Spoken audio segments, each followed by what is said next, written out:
It's 1997, and I'm 21 years old, living in Vancouver, Canada.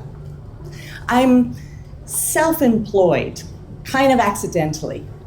I started off as a housekeeper, working for some families in my neighborhood, and then I got passed around this list of elderly people, and I end up doing mostly elder care.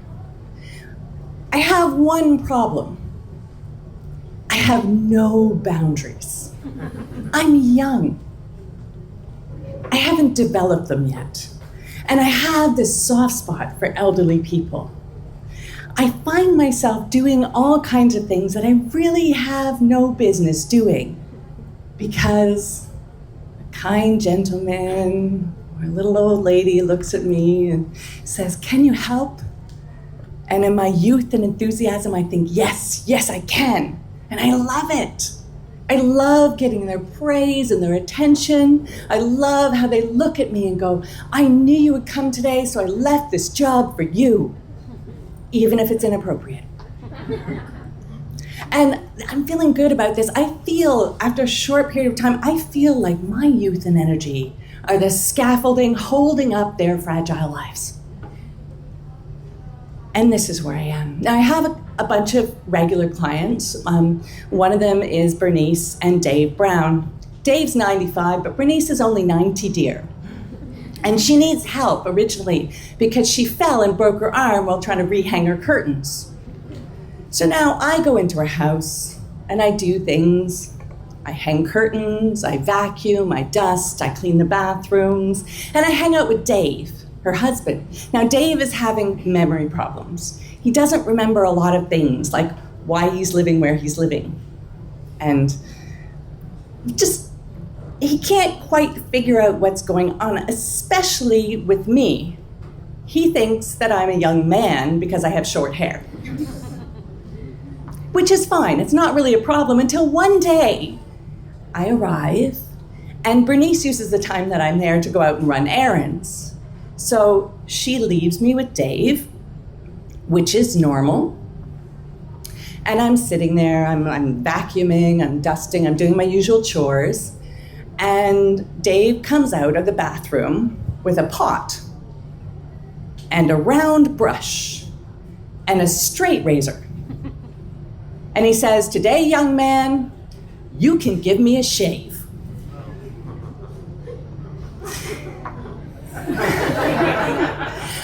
I look at this lovely man and his wrinkled, paper-thin old neck with stubble on it.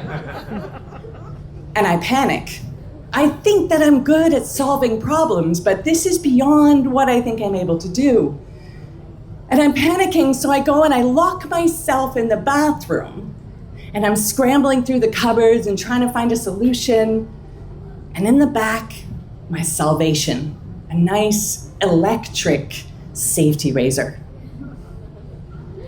I come out confidently and I get him to sit down in his lazy boy chair and I put some warm towels around his face like I've seen in the movies. And at the last minute, I switch the deadly straight razor for the electric razor, and that is the first time I have ever shaved a face.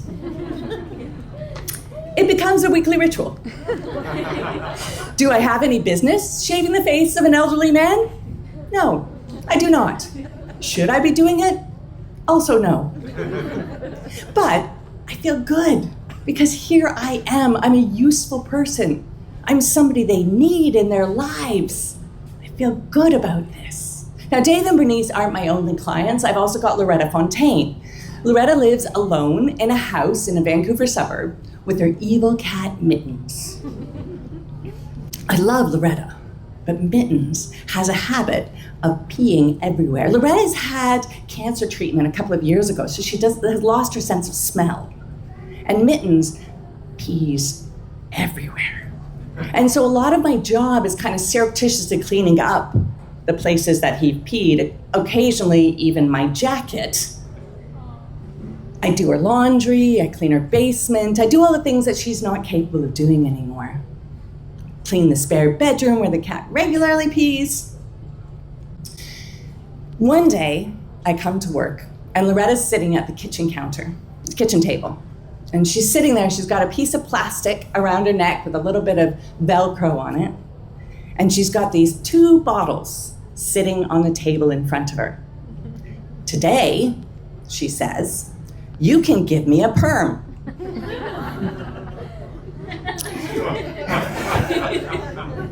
And I look at this tiny little old lady with her wispy white hair, with a pink scalp showing through, all shiny and nice, and her trusting eyes looking at me, and the bottles of home permanent solution on the table, which were purchased before I was born. Inside is this foul-smelling gloop. And I look at her head, and I look at these bottles, and I think, I can't do this. So I've got to think fast again. I tell her, just give me 10 minutes. And I jump in my truck and I go down to the nearest pharmacy and I pick up a bottle of hair mousse. And I bring it back. And that day was the day when I learned how to wash hair in a sink, trim it with nail scissors, and give a perm using hair mousse and hair curlers to an elderly lady. It became a monthly ritual. And once again, I love these people. I love being challenged. I love that they felt like I was so important. It was nice. I had other clients. I had Esther, who was very proud of her front flower beds. I had Eunice, who, her husband James used to be a sailor, and she would talk endlessly about his days at sea, as though he would jump back on a ship again tomorrow, even though he'd been housebound for years. These people were such a big part of my life. In fact, they were such a big part of my life that I was spending every waking hour attending to their needs. I would never say no. I have no boundaries. They'd call me early in the morning. Would you mind just? They'd call me in the evening. Oh, could you please just? And of course, I would say yes, because they're old and they need me. And I'm indispensable. But I'm also exhausted. After one day, in a 14-day streak of working full-time days, I go out to my truck at the end of the day, and I heave a huge sigh. I'm so tired, but I don't know how to stop. I'm 21 years old. I don't have the emotional range to know how to deal with this kind of situation. I'm doing work that I love with people that I love, but it's too much. And so I'm sitting there, and the guilt is overpowering. If I'm not there, what will they do? I imagine the flower beds overgrowing. I imagine the housework going undone. I imagine the cat pee everywhere. And I think for a bit longer. And as I'm thinking, the absurdity of these thoughts finally start to dawn on me. Here I am, concerning myself with the emotional well-being of people in their 80s and 90s, people who have dealt with more trauma and hardship than I will ever deal with, people who are old enough to have been born in one world war and lived through a second one. People who were born at a time when it was normal to drive around in a horse and carriage. And now you can get onto an airplane and go across the country in a couple of hours. People who were born and saw the invention of the television. These are the people that I'm worried about. Get over yourself. This is just youthful arrogance.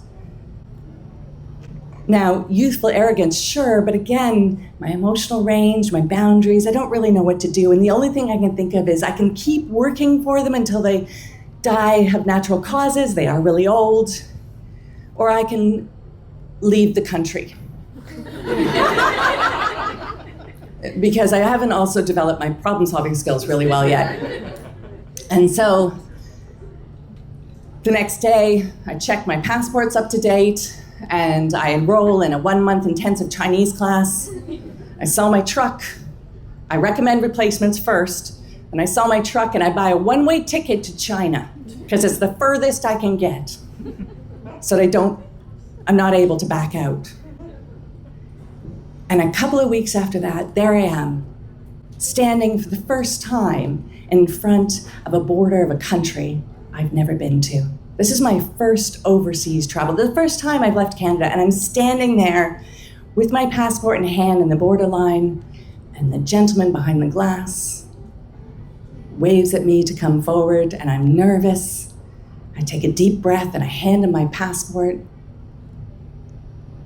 I may not be able to do boundaries very well still, but borders, I can do borders.